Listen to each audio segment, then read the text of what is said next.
Silicon ಸಿಟಿಯಲ್ಲಿ ಸಂಚಾರ ಮಾಡೋದು ಅಂದ್ರೆ ಅದೊಂದು ಸಾಹಸವೇ ಸರಿ.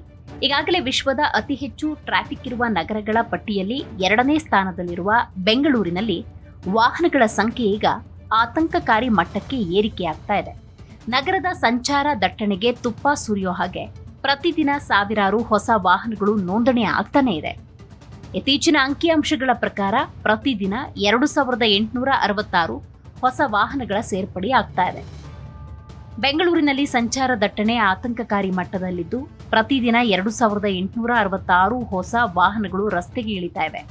ರಾಜ್ಯದಲ್ಲಿ ಒಟ್ಟು 3.4 ಕೋಟಿ ವಾಹನಗಳಲ್ಲಿ 1.22 ಕೋಟಿ ವಾಹನಗಳು ಬೆಂಗಳೂರಿನಲ್ಲಿವೆ. ರಸ್ತೆ ಸಾಮರ್ಥ್ಯಕ್ಕಿಂತ ಹಲವು ಪಟ್ಟು ಹೆಚ್ಚು ವಾಹನಗಳಿಂದ ಟ್ರಾಫಿಕ್ ಸಮಸ್ಯೆ ಜಟಿಲವಾಗ್ಬಿಟ್ಟಿದೆ. ಖಾಸಗಿ ವಾಹನಗಳನ್ನ ಕಡಿಮೆ ಮಾಡಿ ಮೆಟ್ರೋ, ಬಿಎಂಟಿಸಿ ಬಳಸುವುದಕ್ಕೆ ತಜ್ಞರು ಕೂಡ ಸಲಹೆ ಕೊಡ್ತಾನೆ ಇದ್ದಾರೆ. ಪ್ರತಿದಿನ 1910 ಹೊಸ ದ್ವಿಚಕ್ರ ವಾಹನಗಳು ರಸ್ತೆಗಿಳಿತವೆ. ಪ್ರತಿದಿನ 564 ಹೊಸ ಕಾರುಗಳು ಬರ್ತವೆ. ಕಳೆದ 7 ತಿಂಗಳಿನಲ್ಲಿ 5 ಲಕ್ಷಕ್ಕೂ ಹೆಚ್ಚು ವಾಹನಗಳು ನೋಂದಣಿಯಾಗಿದೆ. ರಾಜ್ಯದಲ್ಲಿ ಒಟ್ಟು 3,40,00,000 ವಾಹನಗಳಿದ್ರೆ ಅದರಲ್ಲಿ ಸಿಂಹಪಾಲು ಅಂದ್ರೆ ಬರೋಬ್ಬರಿ 1,22,00,000 ವಾಹನಗಳು ಬೆಂಗಳೂರಿನಲ್ಲೇ ಇದೆ. ಅಕ್ಕಪಕ್ಕದ ಜಿಲ್ಲೆ, ಹೊರ ರಾಜ್ಯದ ವಾಹನಗಳನ್ನು ಸೇರಿಸಿದ್ರೆ ಪ್ರತಿದಿನ ನಗರದ ರಸ್ತೆಗಳಲ್ಲಿ ಸುಮಾರು 1.5 ಕೋಟಿ ವಾಹನಗಳು ಸಂಚರಿಸುತ್ತವೆ. ಕೇವಲ 40,000 ವಾಹನಗಳು ಓಡಾಡಬೇಕಾದ ಸಾಮರ್ಥ್ಯ ಇರುವ ರಸ್ತೆಗಳಲ್ಲಿ ಕೋಟಿಗೂ ಅಧಿಕ ವಾಹನಗಳು ಓಡಾಟ ನಡೆಸ್ತಾ ಇರುವುದು ಟ್ರಾಫಿಕ್ ಸಮಸ್ಯೆಯನ್ನ ಜಟಿಲ ಮಾಡಿಬಿಟ್ಟಿದೆ. ಇದೇ ವೇಗದಲ್ಲಿ ವಾಹನಗಳ ಸಂಖ್ಯೆ ಹೆಚ್ಚಾದ್ರೆ ಮುಂದಿನ 3 ವರ್ಷಗಳಲ್ಲಿ ಕೇವಲ ದ್ವಿಚಕ್ರ ವಾಹನಗಳ ಸಂಖ್ಯೆಯೇ 1 ಕೋಟಿ ದಾಟಲಿದೆ ಅಂತ ತಜ್ಞರು ಹೇಳಿದ್ದಾರೆ. ಇದಕ್ಕೆ ಕಡಿವಾಣ ಹಾಕಬೇಕು ಅಂದ್ರೆ ಸಾರ್ವಜನಿಕರು ಖಾಸಗಿ ವಾಹನಗಳನ್ನ ಬಳಕೆ ಮಾಡುವುದನ್ನ ಕಡಿಮೆ ಮಾಡಿ ಹೆಚ್ಚಿನ ಸಂಖ್ಯೆಯಲ್ಲಿ ಬಿಎಂಟಿಸಿ, ಮೆಟ್ರೋ ಬಳಸಬೇಕು ಅಂತ ತಜ್ಞರು ಸಲಹೆ ಕೊಟ್ಟಿದ್ದಾರೆ. ಈಗಾಗಲೇ ಟ್ರಾಫಿಕ್ ಕಿರಿಕಿರಿಯಿಂದ ಹೈರಾಣಾಗಿರುವ ಬೆಂಗಳೂರಿಗರಿಗೆ ಪ್ರತಿದಿನ ರಸ್ತೆಗಿಳಿಯುವ ಈ 3,000 ಹೊಸ ವಾಹನಗಳು ನಿದ್ದೆ ಕೆಡಿಸುವಂತೆ ಮಾಡಿರುವುದಂತೂ ಸತ್ಯ. ಇನ್ನು ಅಪಾಯಕಾರಿ ರೀತಿಯಲ್ಲಿ ಚಲಿಸುವ ವಾಹನ ಚಾಲಕ ಸವಾರರ ವಿರುದ್ಧ ಪರಿಣಾಮಕಾರಿ ಕ್ರಮ ತೆಗೆದುಕೊಳ್ಳುವ ಕುರಿತಂತೆ ಕೂಡ ಹಲವಾರು ನಿಯಮಗಳಿವೆ. ಹೈಡೆನ್ಸಿಟಿ ಕಾರಿಡಾರ್ ರಸ್ತೆಗಳನ್ನು ಗುರುತಿಸಲಾಗಿದೆ. ಅತಿ ಹೆಚ್ಚು ದಟ್ಟಣೆ ಇರುವಂತಹ ಜಂಕ್ಷನ್ಗಳು, ರಸ್ತೆಗಳನ್ನು ಗುರುತಿಸಲಾಗಿದೆ. ನಗರದ ಒಳಗೆ ಪೀಕ್ ಅವರ್ಸ್ ವೇಳೆಯಲ್ಲಿ ಭಾರಿ ವಾಹನಗಳ ಸಂಚಾರವನ್ನ ನಿಷೇಧ ಮಾಡಲಾಗಿದೆ. ದಟ್ಟಣೆ ನಿವಾರಿಸುವುದಕ್ಕೆ ಐಟಿಎಂಎಸ್ ತಂತ್ರಜ್ಞಾನದ ಬಳಕೆ, ಎಐ ತಂತ್ರಜ್ಞಾನ ಆಧಾರಿತ ಸಿಗ್ನಲ್ಗಳ ಅನುಷ್ಠಾನ, ಡ್ರೋನ್ ಕ್ಯಾಮೆರಾಗಳ ಬಳಕೆಯನ್ನ ಮಾಡಲಾಗ್ತಾ ಇದೆ. 169 ಸಿಗ್ನಲ್ಗಳನ್ನ ಅಡಾಪ್ಟಿವ್ ಸಿಗ್ನಲ್ಗಳಾಗಿ ಪರಿವರ್ತನೆ ಮಾಡಲಾಗಿದೆ. ಸಂಚಾರ ದಟ್ಟಣೆ ನಿಯಂತ್ರಣ ಮಾಡುವ ನಿಟ್ಟಿನಲ್ಲಿ ಎಲ್ಲಾ ಕ್ರಮಕ್ಕೆ ಮುಂದಾಗಲಾಗಿದೆ. ಹಾಗಾದ್ರೆ ಅತಿ ಹೆಚ್ಚು ಟ್ರಾಫಿಕ್ ಇರುವಂತಹ ಬೆಂಗಳೂರಿನ ಜಾಗಗಳಾದ್ರೂ ಯಾವುದು ನೋಡೋದಾದ್ರೆ ಬಳ್ಳಾರಿ ರಸ್ತೆ, ಚಾಲುಕ್ಯ ವೃತ್ತದಿಂದ ಹೆಬ್ಬಾಳದವರೆಗೆ ಟ್ರಾಫಿಕ್ ಸಮಸ್ಯೆ. ಹಳೆ ಮದ್ರಾಸ್ ರಸ್ತೆ, ಟ್ರಿನಿಟಿ ವೃತ್ತದಿಂದ ಕೆಆರ್ಪುರವರೆಗೆ.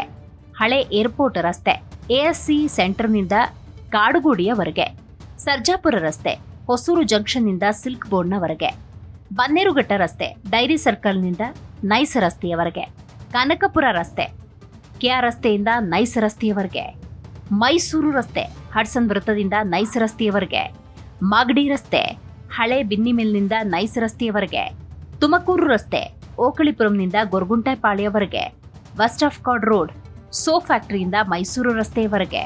ಹೊರ ವರ್ತುಲ ರಸ್ತೆ, ತುಮಕೂರು ರಸ್ತೆಯಿಂದ Hebbal, KR Puram, Marathahalli, Central Silk Board, Jedimara junction, Nayandahalli junction, Kottigepalya junction.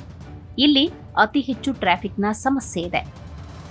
ಹಾಗಾದ್ರೆ ಈ ಟ್ರಾಫಿಕ್ ಸಮಸ್ಯೆಗೆ ಕಾರಣ ಏನು ನೋಡೋದಾದ್ರೆ ಬೆಂಗಳೂರು ನಗರೀಕರಣ ಮತ್ತು ಜನಸಂಖ್ಯೆ ಬೆಳವಣಿಗೆಯಲ್ಲಿ ತ್ವರಿತ ಪ್ರಗತಿ ಕಂಡಿದ್ದು ಉದ್ಯೋಗ, ಶಿಕ್ಷಣ, ಉತ್ತಮ ಜೀವನ ಪರಿಸ್ಥಿತಿಗಾಗಿ ಹೆಚ್ಚಿನ ಜನ ನಗರಕ್ಕೆ ವಲಸೆ ಬರ್ತಿದ್ದಾರೆ.